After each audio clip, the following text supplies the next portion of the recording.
Hello students, आज हम MA final के 7th पेपर का 3rd यूनिट का अध्ययन कर रहे हैं, जिसके अंतर्गत हम फर्स्ट टॉपिक का अध्ययन कर चुके हैं। मार्क्सवादी उपागम यानी भारतीय समाज का जो मार्क्सवादी उपागम है उसका अध्ययन AR देसाई और आर के मुखर्जी के अनुसार कर चुके हैं। अब ये 3rd यूनिट का सेकंड टॉपिक है कि शास्त्रीय एवं क्षेत्र आधारित दृष्टिकोण में अंतर संबंध क्या है। भारतीय समाज का पुस्तकीय एवं क्षेत्र आधारित परिप्रेक्ष्यों का समन्वय, ये इसका सेकंड टॉपिक है। इसके अंतर्गत हम अध्ययन करेंगे पुस्तकीय एवं क्षेत्र आधारित परिप्रेक्ष्य का अर्थ और महत्व क्या है। इसके बाद दोनों में अंतर संबंध। इसके बाद हम अध्ययन करेंगे इरावती कर्वे का जीवन चित्रण और कृतियों का, और इसके बाद कर्वे का भारतीय समाज का विश्लेषण क्या क्या था, और इसके बाद जो है सेकंड टॉपिक के अंतर ही हम अध्ययन करेंगे कि हम कपाड़िया के अनुसार जो है पुस्तकीय एवं क्षेत्र आधारित परिप्रेक्ष्य का समन्वय किस प्रकार से हुआ था। तो अभी हम सबसे पहले अध्ययन करेंगे पुस्तकीय एवं क्षेत्र आधारित परिप्रेक्ष्य का समन्वय किस प्रकार हुआ। तो भारतीय समाज का अपना एक लंबा और गौरवशाली इतिहास है। यदि हम भारतीय समाज के इतिहास पर दृष्टि डालें तो उसके विभिन्न युग भांति भांति की झलकियाँ हम प्रस्तुत करते हैं। वैदिक काल में भारतीय समाज का जो रूप था वह आज के भारतीय समाज का नहीं है। वैदिक काल में धर्म की प्रधानता थी तथा वर्णाश्रम व्यवस्था का प्रचलन था।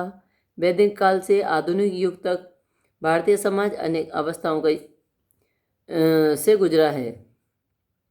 इसमें विभिन्न प्रकार के परिवर्तन भी होते रहे हैं। इस्लामी और पश्चिमी संस्कृति के प्रभाव के कारण भारतीय सामाजिक संगठन में अनेक परिवर्तन हुए हैं। अनेक प्रजातियों के आगमन से भारतीय समाज में अनेक भाषाएं, संस्कृतियां विकसित हुई हैं तथा इसी का परिणाम है कि आज विविधता में एकता भारतीय समाज एवं संस्कृति की प्रमुख विशेषता है।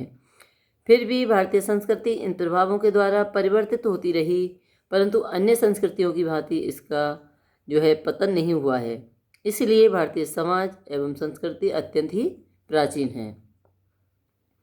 भारतीय समाज का अध्ययन दो दृष्टिकोण से किया गया है, शास्त्रीय दृष्टिकोण तथा क्षेत्र आधारित दृष्टिकोण। इन दोनों दृष्टिकोणों द्वारा भारतीय समाज को समझने और इसका चित्रण करने के प्रयास किए गए हैं। दोनों ही दृष्टिकोण अपने अपनी जगह महत्वपूर्ण हैं, एक दूसरे से भिन्न होते हुए भी परस्पर दोनों अंतर संबंधित हैं।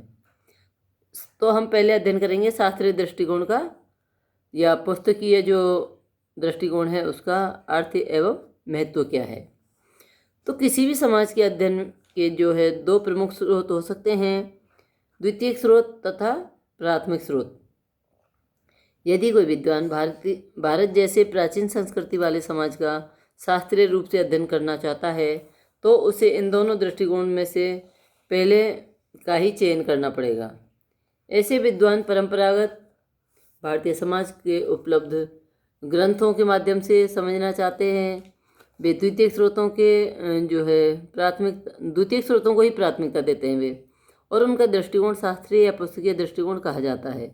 इस दृष्टिकोण में अध्ययन का आधार वे सब पुस्तकें हैं जो प्राचीन और परंपरागत समाज के विभिन्न पक्षों की विशद विवेचना करती हैं।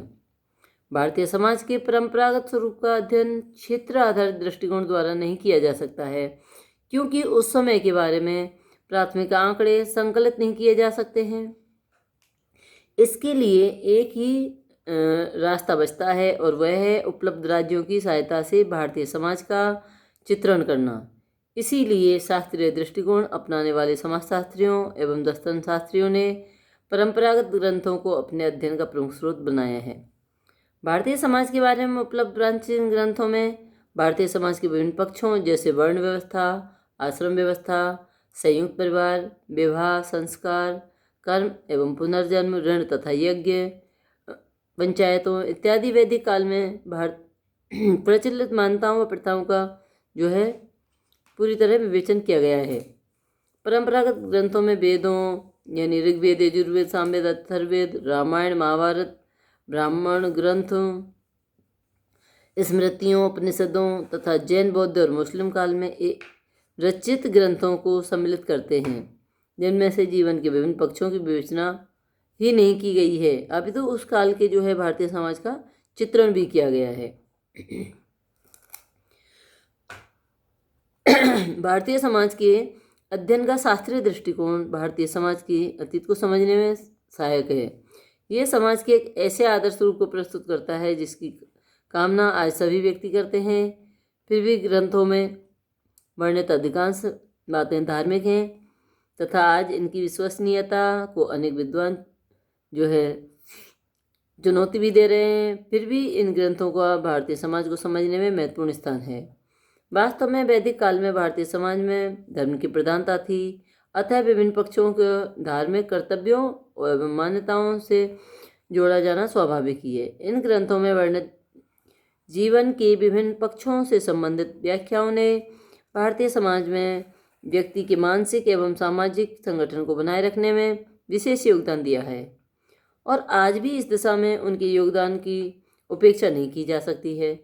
इन ग्रंथों में हिंदू ग्रंथों का प्रमुख स्थान है, जिसमें व्यक्ति के संपूर्ण जीवन के कर्तव्य, व्यक्ति और समाज के समन्वय की जो है विस्तृत व्याख्या की गई है। इन ग्रंथों में विश्व बंधुत्व, धार्मिक सहिष्णुता एवं सहअस्तित्व के जो आदर्श प्रस्तुत किए गए हैं वे आज के समय में कहीं अधिक प्रासंगिक हैं। ऐसा लगता है कि जैसे लगातार चिंतन और मनन की जो परंपरा है उसको इन ग्रंथों में प्रतिपादित किया गया है।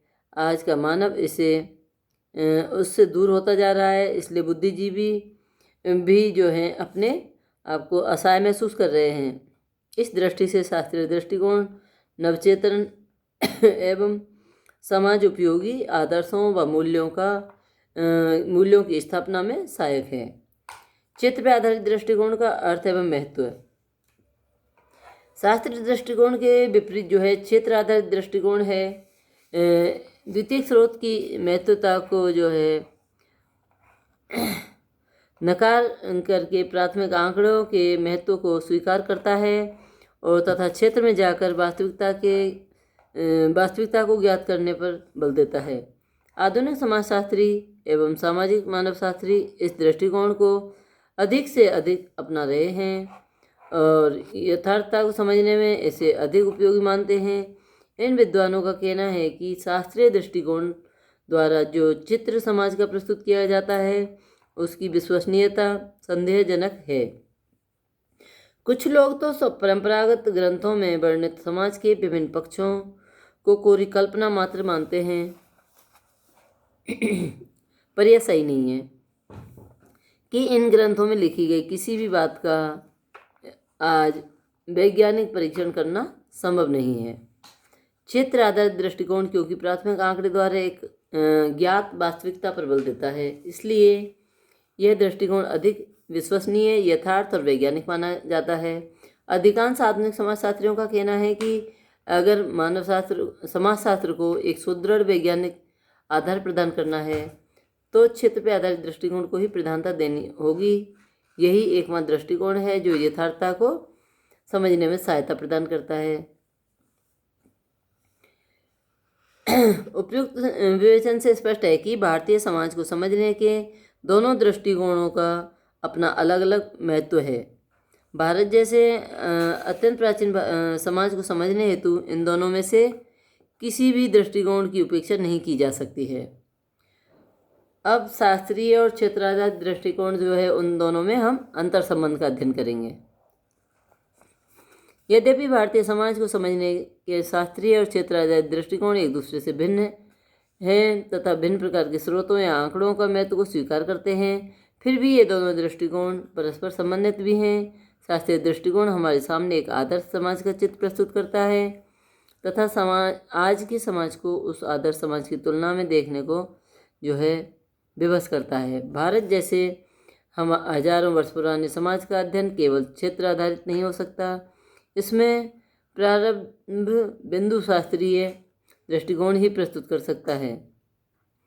इस अर्थ में दोनों ही दृष्टिकोण एक दूसरे के पूरक हैं। दोनों ही उपयुक्त दृष्टिकोण में लगभग इसी प्रकार का संबंध पाया जाता है जिस प्रकार का सिद्धांत तथा तथ्य में पाया जाता है। इन दोनों को एक दूसरे से अलग नहीं किया जा सकता।